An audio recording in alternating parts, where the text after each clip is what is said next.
কোনো সংখ্যাকে 11 দ্বারা গুণ করার দ্রুত এবং সহজতর একটা পদ্ধতি রয়েছে, যে পদ্ধতিটা অবলম্বন করলে সেকেন্ডের মধ্যে আমরা তার গুণফল আনতে পারি। যেমন ধরো 12কে 11 দিয়ে গুণ করছি, তাহলে প্রথমে এককের ঘরের সংখ্যা 2 এবং দশকের ঘরের সংখ্যার যোগফল অর্থাৎ 3 এবং দশকের ঘরের সংখ্যা আমরা পরপর এভাবে যোগ করে বসালাম, কত আসলো 132। সেমভাবে যদি তুমি 123কে 11-র সাথে গুণ করো, তাহলে প্রথম সংখ্যা অর্থাৎ এককের ঘরের সংখ্যা 3, তারপর দ্বিতীয় সংখ্যা এবং প্রথম সংখ্যার যোগফল অর্থাৎ 5 এবং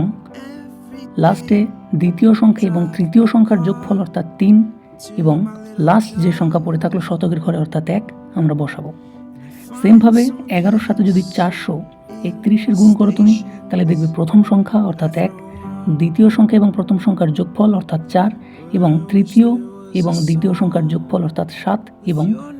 তৃতীয় সংখ্যা 4।